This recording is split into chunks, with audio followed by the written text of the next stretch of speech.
మానవుల ప్రేమ వల్లైతే నీ ధర్మాన్ని మరచావో అదే మానవ రూపాన్ని పొంది తమో రజోగుణములు కలిగిన స్త్రీగా మారి చంపిన పిదప తిరిగి అలకాపురి ప్రవేశానికి అర్హత పొందగలవు. 100వ వాణ్ణి పట్టుకోవడం 99 మంది నీచుల్ని పట్టుకున్నంత సులభం కాదు.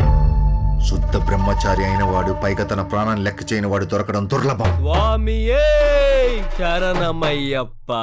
మొదలెట్టే హెడ్డు. పెళ్లి చేసుకున్నారా? 30 ఏళ్ళు వచ్చినా పెళ్లి చేసుకో అని ఫ్యామిలీ అడగాల. నీ పెళ్లికి నా కాపురం నిలబట్టడానికి లింక్ ఉందిరా బాబా. నేను పెళ్లి చేసుకోవాలంటే ముందు ప్రేమలో పడాలి. ప్రేమదేముందిరా, పెళ్లి చేసుకున్న తర్వాత కూడా 10 మంది మీకు కలుగుద్ది. ఈడింటి సైలెంట్ గా ఉన్నాడు. మమ్మీ సినిమాలో శవంలాగా.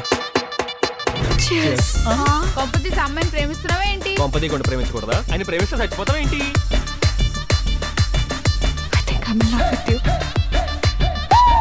అన్నగారు ముద్దు పెట్టుకున్నామని కూడా చెప్పారు. ముద్దు మాత్రమే పెట్టుకున్నాం, ఇంకేం పెట్టుకోలేదు. వాట్ చీదినమ్మ జీవితం.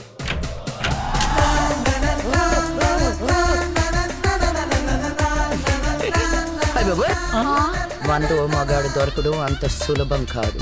నీకు దొరికాడు, అతన్ని వదులుకోవద్దు.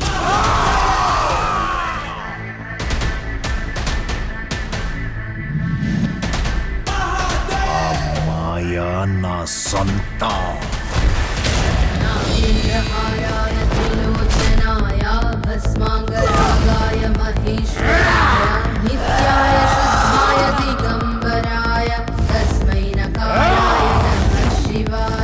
మాయ చిక్కితే అల్కాపురి చిక్కినట్టే. అల్కాపురిని కాపాడటం నా బాధ్యత. ఆ బాధ్యత కోసం నేను దేన్ని లెక్క చేయను.